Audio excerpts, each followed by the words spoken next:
Welcome to Season 3 of E-Commerce Fastlane, Episode 83. Welcome to E-Commerce Fastlane, the podcast show to help you build, launch, grow, and scale a wildly successful e-commerce company. Listen to real conversations with proven practical strategies and success stories. Learn how to generate more traffic, more sales, more profit, and customer lifetime value for your Shopify store. And now, your host and e-commerce entrepreneur, Steve Hutt. Thanks for listening in today. This episode is brought to you by Just Uno, an incredible Shopify app. Do you want your on-site lead capture to drive more revenue, delight shoppers, and convert more visitors?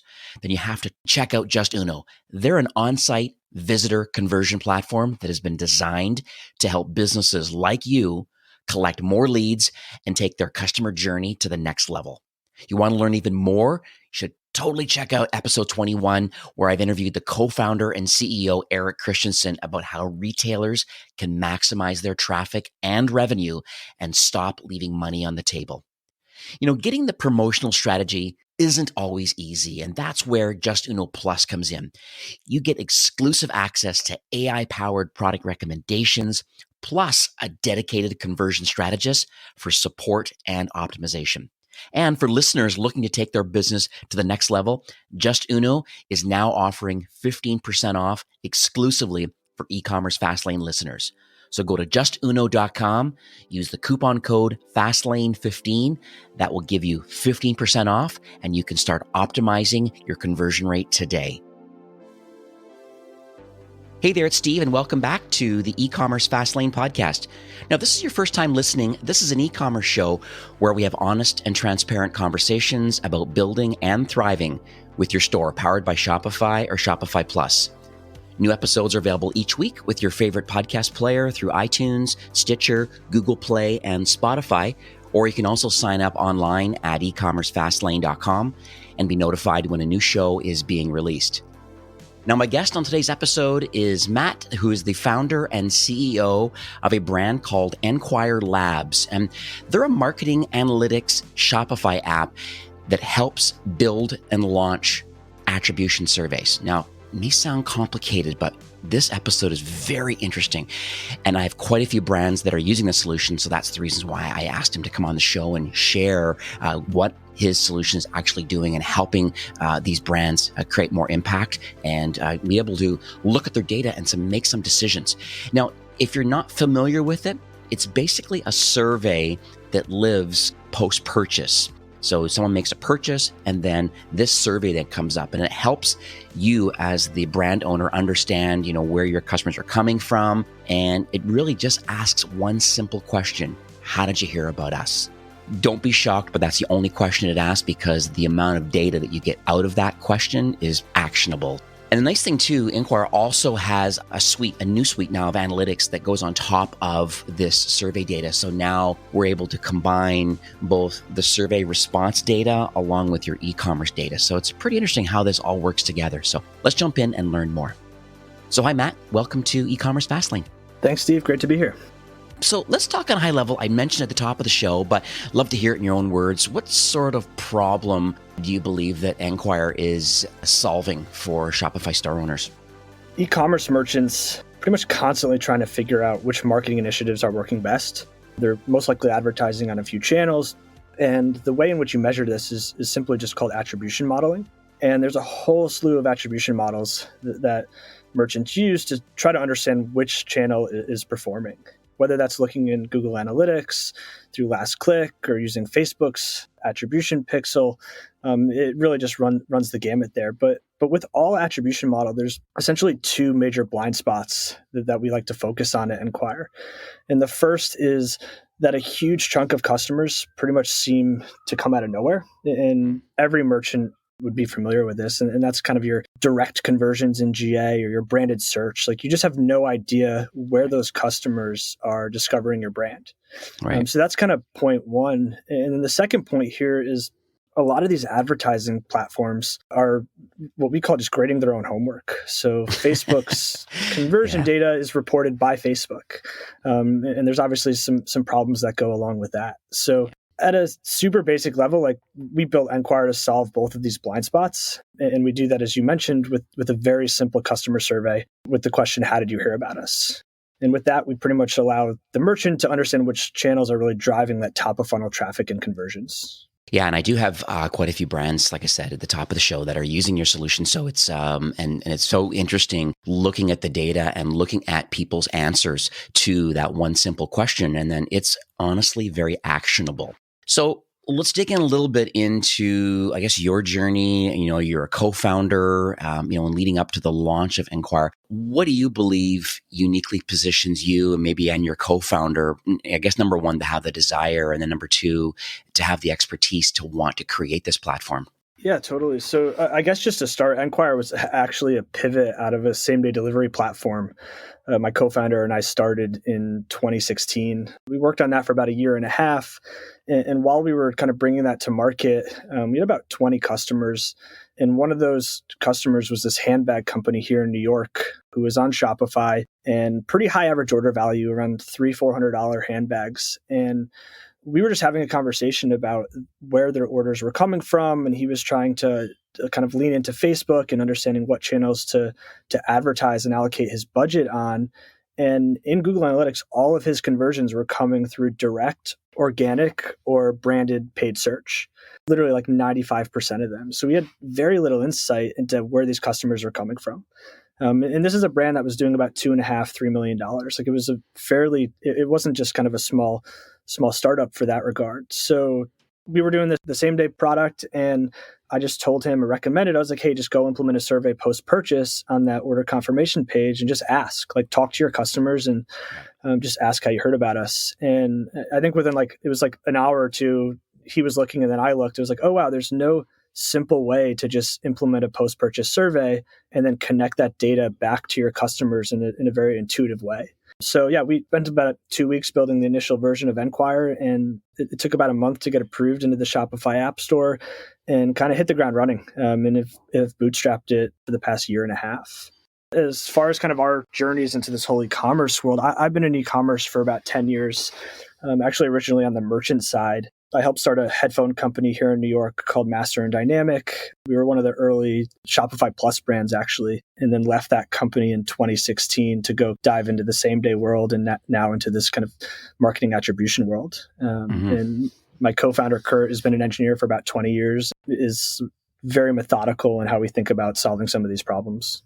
Thanks so much for sharing that. I know the attribution question definitely comes up literally on a weekly basis with the brands that I manage. It's almost like this. It's like when you acquire and convert customers, I think it's no longer a linear path. I mean, we talk about multi-touch, like multi-devices and multi-channels, and it really is quite a challenge trying to attribute, marketing spend, or is it SEO, or, where are people coming from and why? It's not linear anymore. I think asking the right question will really help build out some of your campaigns and, help you double down more in certain areas where you are getting conversions. So I think it's quite interesting that you're asking that question. I think, and I, like I said, I have firsthand knowledge of brands that are using your solution and they love it.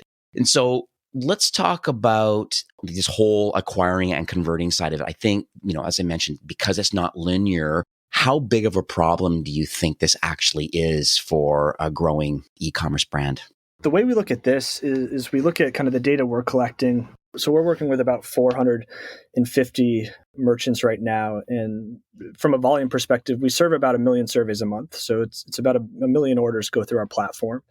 And what we've noticed kind of looking at the trailing 12 months is that about a third of all orders lack kind of last click attribution data. So if you're looking in Shopify, trying to understand where that customer came from, whether that's looking at the UTM parameters or just in your orders page, about a third of your orders are not going to have any data attached to them. Right. So that was kind of just fascinating to us as these brands are trying to allocate their capital. And a lot of it is kind of, I think you hit the nail on the head there with, it's like cross-device, like tracking a user when they discover your brand on their phone and then go purchase on desktop is a really difficult problem to solve. Yeah. And so, yeah, brands, like we kind of joke, like brands work super hard to find 5%, like even 1% improvements in their marketing effectiveness. Yet there's this third of their traffic that they really have no idea where it's coming from.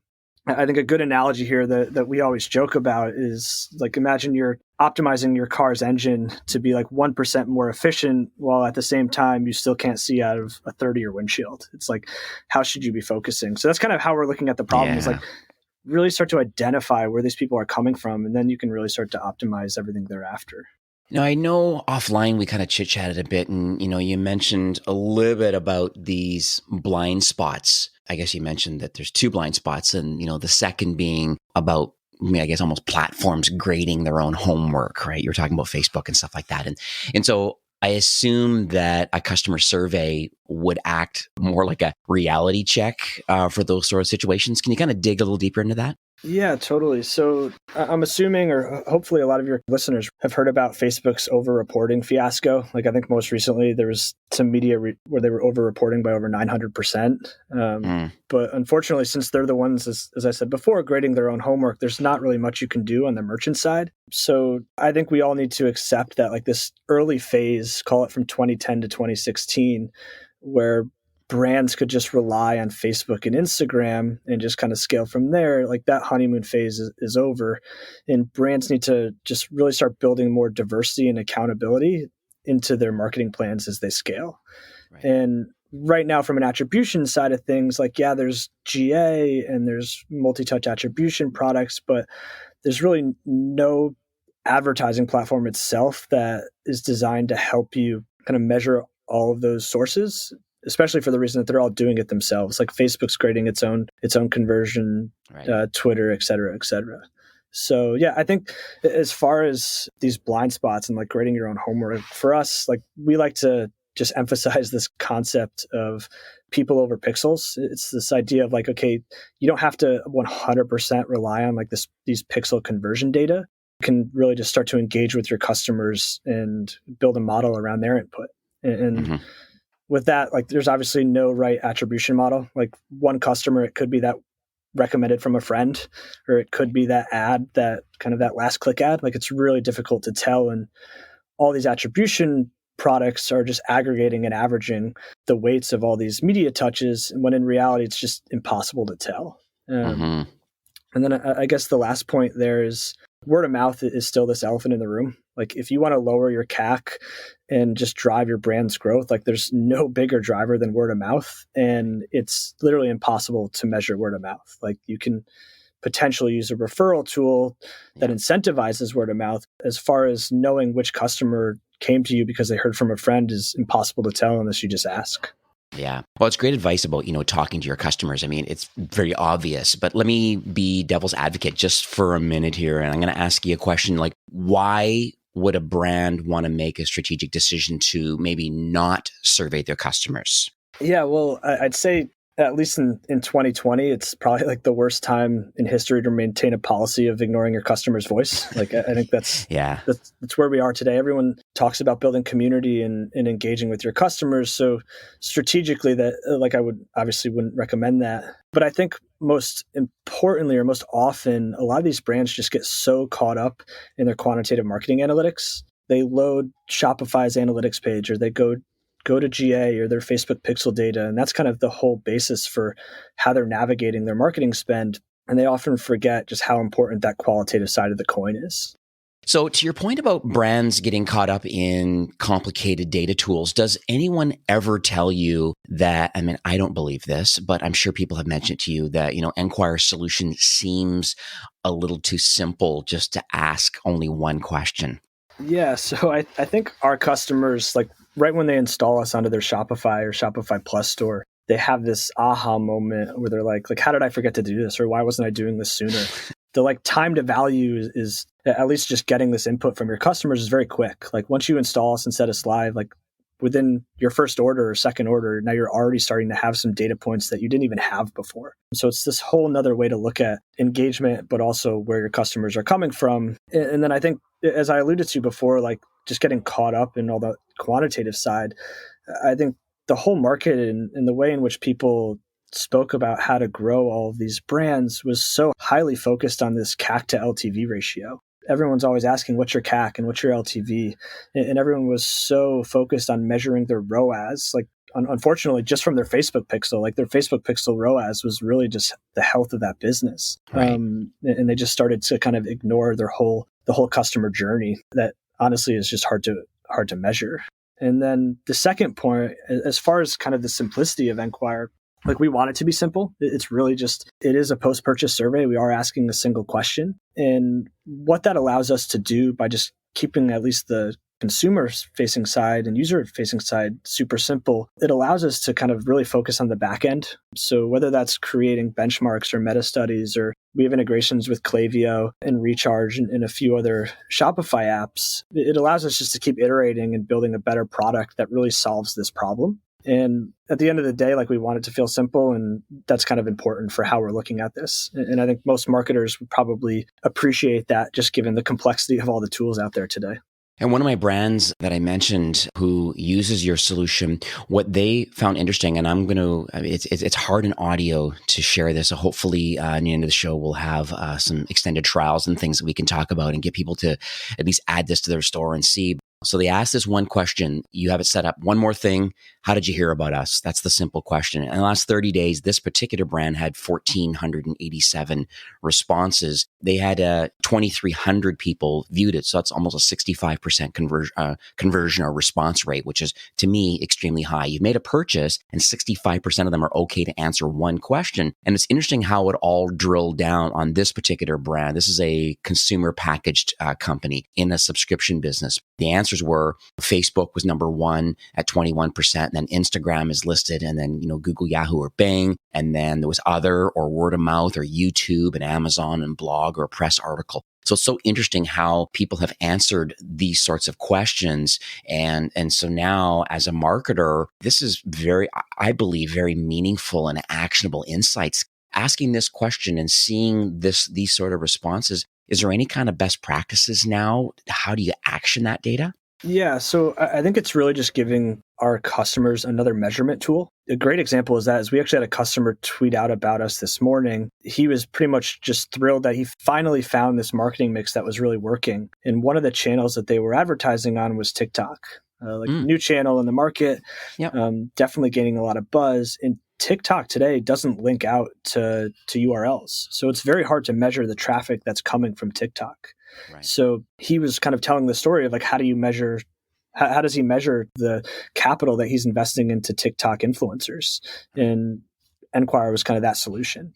So that's kind of anecdotally, we hear that all the time with YouTube and these channels that are just harder to measure, like whether it's podcast advertising. Yeah, as far as best practices, it's really kind of two things. It's marrying your current marketing channels with the response options, mm-hmm. So that response is there for the user to click, essentially. And we also do have this other field that consumers, you'd be surprised by how many people type in a response under other. Honestly, quite funny or surprising in the sense of how many consumers are taking the time to write, I don't even know, a full sentence. Yeah.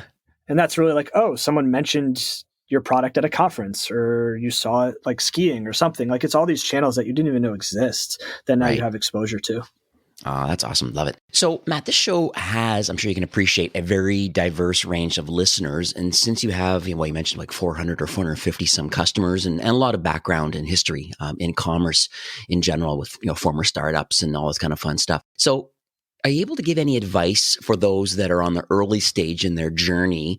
They're building their store on Shopify. It's probably a side hustle. They probably have a day job, but they're ready to get it up to the next level. What sort of things do you think they should be working on today? So if you asked me that question 5 years ago, I'd probably say just buy Facebook ads and enjoy the ride. Okay. At this point, I'd say look to start diversifying your media a little bit earlier than anticipated, and that isn't to say don't start on Facebook. I think what Facebook and Google have done to just advertising in general is that they allow you to get started very early with a small investment. Traditionally, let's say you had to advertise an out of home or something, you couldn't just put in your credit card and invest $50 or $100. So I'd still say start on Facebook just because it's the least friction way to start driving traffic to your site. Mm-hmm. But you obviously want to start thinking about diversification. Just if you're highly allocated on one channel, it's just going to create a lot of risk. And then the second point, and this I'll keep kind of mentioning this, is just to standardize a process for measuring outcomes. So if you don't have this process for measuring different channels or measuring different initiatives, you're not going to be as confident to try different things and invest. So at least early on, really understand like, okay, we're going to do a small ad buy here, we're going to do this, and building a process around measuring those things is something that I recommend to everyone. So it's Facebook, diversify a little bit earlier, and then you're saying standardize a process to measure these outcomes. So I think that's awesome advice. I might add a tiny bit to that too. And there's some very affordable solutions and stuff to think about the retention strategies of trying to get loyalty. Because, you said there's customer acquisition costs are a big topic, but so are lifetime value. They always say that it's significantly more expensive to acquire a customer the first time, but the second purchase or the third purchase to become an advocate of the brand. I mean, the acquisition costs are zero on the second sales. I was like, what sort of process are you putting in place to follow up with these customers from their first purchase? It's almost like a life cycle marketing first and second, and then loyal customers. And then there's this risk of churning too at some point. So I guess understanding and segmenting these customers and knowing, hey, they've made a first purchase. How do I get a second purchase? Your tool is interesting because it's like, well, I'm going to go into Facebook and likely going to get a lot of people like the brand I just mentioned a moment ago. That was their number one acquisition channel, but it's interesting some of the other responses and the other areas where they are getting conversions. It's like, maybe we need to spend more money and more time in those areas, or it validates exactly what they thought, where their money's actually being spent and where their time is being spent. So I think that's pretty cool. On top of that too, with regards to LTV, with all this pixel data, a lot of it isn't attached to the end customer. So let's say you have your kind of CRM or your customer table within Shopify. The pixel data maybe is attached to an order, but as far as that like first discovery of the brand, it's hard to look at with regard to your full customer list. Mm-hmm. So one of the things we see our customers doing with Enquire is, okay, they've answered the survey. Now you know this customer and how much they've spent over their entire lifetime with your brand. And you could start to model LTV based on discovery instead of just kind of this last click or 28-day click, whatever we want to call it, which a lot of these platforms are optimizing towards.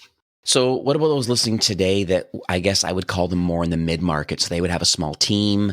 They're definitely eager to grow and scale. What should maybe the executive team, or maybe in this case, the marketing team, what do you believe they should be working on? Yeah, so the chances are they're most likely already diversifying their marketing mix at least a little in that sense. They're probably still highly leveraged on one or two channels. So that kind of checks that first box. And then the second point is just double down on this whole idea of listening to your customers. So they're the ones that are going to tell you about new marketing channels or how to keep your current channels honest. And they're the ones who are going to be able to help you solve this whole riddle of unattributed traffic and conversions. And then the second point is, I'd say, just to embrace transparency. So if you are going to start using Enquire and kind of take this qualitative data point into how you're allocating your next dollar, like let them know. We're very big on this whole idea of participatory marketing, and kind of you heard me say people over pixels before, but this is really what we're leaning on. And it's this whole idea of don't market at your customers, like market with them and make them a part of your brand. And I think as privacy concerns start to increase and some of these brands really start to shine, the ones that do the best are going to be the ones that really develop this relationship with their customers instead of the ones who are really just allocating their spend to a digital media channel to grow. So let's talk about the future for Enquire. You mentioned that I guess you have connections with Klaviyo and quite a few others. Are you able to share publicly any kind of North Star highlights for 2020? Any other partner alignment or any kind of innovation that you can share today? Yeah, so this month we're actually, this isn't public information yet, but this month we're actually rolling out response clarification. And you mentioned before we're a 1-question survey. We're about to move into a 2-question survey. And what that is just clarification on a response. So we have all these customers who are advertising on podcasts or working with TikTok micro-influencers. And yeah, the consumer can select podcasts, but it's like, which one? So we've been working on that for a month or two now, and that's going to just allow people to drill down. And we'll obviously still capture that first response. So you'll have like a baseline, and then you'll hopefully have a really valuable data set thereafter that allows you to understand a little bit more deeper into these individual channels. That's a big thing we're excited to roll out this month. Mm-hmm. And then it's just focusing on improved reporting. Of course, it's kind of what everyone's asking for, in expanding our partner integrations. And yeah, we're working on a whole slew right now. I think we have 5 that are live, but definitely like Smile, a few of the Bold apps, and a few others are definitely slated for this year. Beautiful. And so we are nearing the end of the show for today, and I just love the comment about people over pixels. I have a funny suspicion that might be the title for this episode, which is excellent. But do you have any closing comments or any takeaways that you would like to leave with our listeners today? Yeah, I think the first is just break the Facebook addiction and diversify. This isn't to say you have to do this today or tomorrow, but it's really just to be prepared. Your CAC, your customer acquisition cost, most likely isn't going to drop and make your P&L look a lot nicer. So that's kind of the first point. And then the second point is, I said before, like, just talk to your customers. It's never been a better time to build a customer relationship that's based especially on transparency and just mutual success. And integrating that strategy into your marketing stack is really only going to help in the long run. So how can people learn more about the Enquire app and the platform? Yeah, totally. So you can just head to our website. It's enquirelabs.com. We actually created a landing page for this episode. So it's enquirelabs.com/fastlane. If anyone wants to, feel free to email me direct. It's just matt@enquirelabs.com. Like, happy for myself or someone on the team to just dive deep in your marketing strategy and see if post-purchase surveys can fit in that stack. And then, yeah, you could follow us on Twitter at enquirelabs. So what I'll do is enquirelabs.com/fastlane, or the other way around, it could be ecommercefastlane.com/enquire. That's going to redirect to a landing page. And then from there, I think the best bet would likely, Matt, to have the listeners today maybe email you directly. And instead of the 14-day free trial that's available in the App Store today, you can upgrade them to a 30-day free trial and give them a full month to be able to see the responses they get. Yeah, no, that's perfect. Just send us an email, and kind of as we focus on with our product, just tell us that you heard about us through the e-commerce Fastlane podcast, and happy to extend the trial and dive into your whole strategy. Oh, that's awesome. Well, once again, Matt, thank you so much for coming on the show. Thank you for the brands that I manage that are using your solution, because they're, like I said, they're getting a lot of action out of it. They're actionable information because it's validating a lot of things about where their spend is going. And I'm excited for that upgrade too, to be able to drill down a little deeper, more than just I'm advertising on podcasts and which one, or where, the word of mouth, or what show. And so I think that's interesting. You're drilling down to a second optional answer to a question. End of the day, I'm glad that we are allowing deeper insights into just all the channels, this multi-channel, multi-touch point. Great solution. Kudos to you and the team, and excited for how 2020 is going to roll out for you. Thanks so much for having me, Steve. Looking to scale your e-commerce business and implement some proven strategies to grow your brand? Don't forget about our podcast sponsor, Just Uno, the leading on-site visitor conversion platform. If you're interested in optimizing your website experience with AI-powered product recommendations, intelligent personalization, and a bunch of other amazing features to help you grow and scale, head on over to justuno.com. Don't forget about the exclusive e-commerce Fastlane discount, 15% off. Use the coupon code Fastlane15. Well, that's it for today's episode. I'd like to thank you, a loyal listener of e-commerce Fastlane. It's my hope that this podcast is offering you a ton of value through growth strategies, tactics, and exclusive insider tips on the best Shopify apps and marketing platforms, all with my personal goal to help you build, launch, grow, and scale with Shopify. Thanks for investing some time today and listening to the show. I'm so proud and excited that you have a growth mindset and are a constant learner. I truly appreciate you and your entrepreneurial journey. Enjoy the rest of the week and keep thriving with Shopify.